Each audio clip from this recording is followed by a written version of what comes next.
నమస్తే, నేను మీ రాకేష్ జర్నలిస్ట్.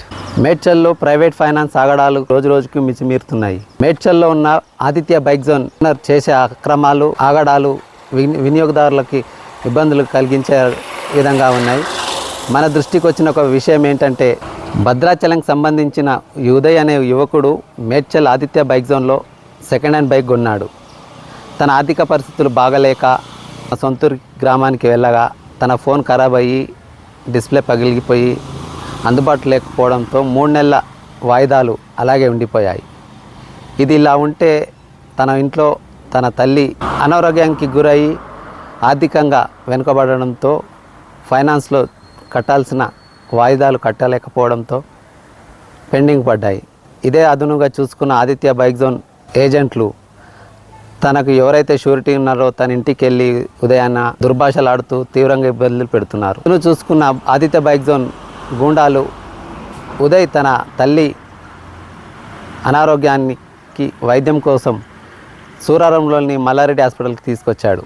హాస్పిటల్కి వచ్చిందనేసి తెలుసుకున్న Aditya bike zone owner Sitaram తన మనుషులని హాస్పిటల్ వద్దకు పంపించాడు. తన తల్లి చివరి క్షణాల్లో ఉంది, 2 రోజులు టైం ఇవ్వండి, మీకున్న పెండింగ్ ఇప్పుడే పే చేస్తాము అన్నా సరే వినకుండా ఉదయ్ అనే యువకుడిని వాళ్ళ బండిపైన వేసుకొచ్చి ఆదిత్య బైక్ జోన్లో బంధించి తన బట్టలు ఇప్పి దుర్భాషలాడుతూ తీవ్రంగా కొట్టారు. అక్కడి నుంచి స్థానిక కానిస్టేబుల్ సాయంతో అలాగా బయటపడ్డ ఉదయ్ మేడ్చల్ పోలీసులకు ఆశ్రయించి ఫిర్యాదు చేశాడు. ఫిర్యాదు చేసి తిరిగి హాస్పిటల్కి వెళ్ళే లోపు కన్న తల్లి చివరి చూపు కూడా దక్కకుండా తన తల్లి చనిపోయడం జరిగింది.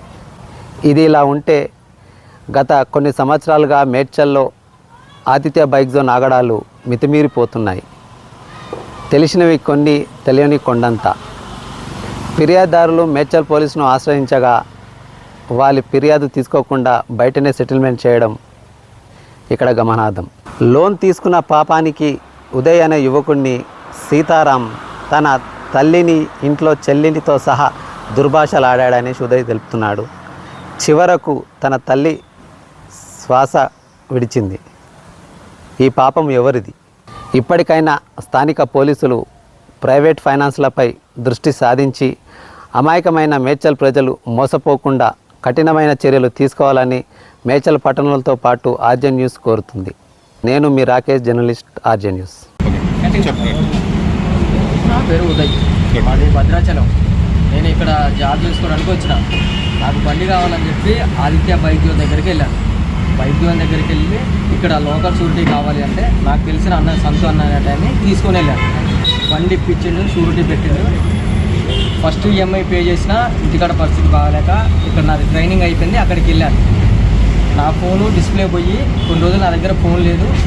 ఫోను వాళ్ళు చేసినా కానీ నాకు అది క్లారిటీగా వినిపిస్తలేదు.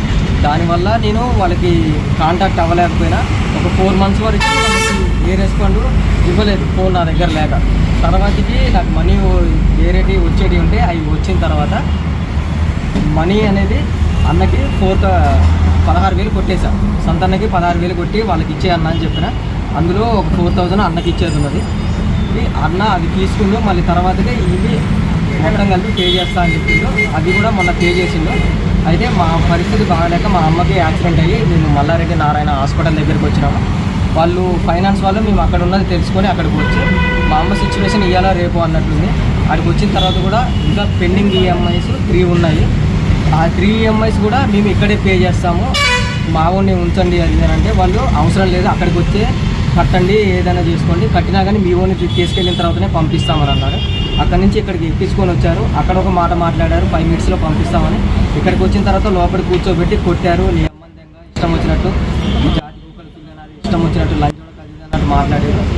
బట్టలిత్తు లోపలికి పోయి కూర్చోండి, బండి వచ్చినా రాకపోయినా బండి వచ్చే లోపల వీడు కాలు చెయ్యి ఇరిగి దీన్ని కూడా బెడ్ ఎక్కియాలా అని అన్నారు.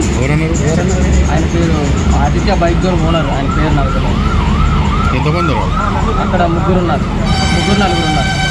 వాళ్ళ స్టాఫే మొత్తం. నేను కొట్టింది ఎంతమంది కొట్టారు? నన్ను ఒక్కళ్ళే కొట్టారు. ఇక్కడ కడుపులో గుద్దారు, ఇక్కడ చంప మీద 2 దెబ్బలు కొట్టారు. కొట్టేటప్పుడు కూడా మా బావ లైన్లోనే ఉన్నాడు. మా బావ లైన్లో ఫోన్ తీసుకునేటప్పుడు కూడా కొడతాం, చంపేస్తాం అవసరమైతే. బండి వచ్చిన తర్వాత కూడా ఆ ఫోన్ తీసుకుపోయి పొయ్యిలేయండి, ఆ ఫోన్ కూడా వాడికి ఇవ్వద్దు, వాడు ఎట్లా బయటకు వెళ్తాడో ఇది చూడాలి, సత్య సావనియండి, వెనక రూమ్లే చావాలా, బట్టలు మొత్తం ఎక్కి కూర్చోబెట్టండి అని అన్నారు. ఇప్పినా ఇప్పినాం. బైక్ జోన్ పేరు ఆదిత్య బైక్ జోన్. ఎంతసేపు బంధించారు? 2 hours. ఎవరు వస్తే రిలీజ్ చేశారు? కానిస్టేబుల్ అన్న వస్తే సంతానం తీసుకొని వచ్చిన పని అన్న వస్తే రిలీజ్ చేశారు. పోలీసు వాళ్ళు వచ్చిన తర్వాతనే వదిలేరా? అవునండి.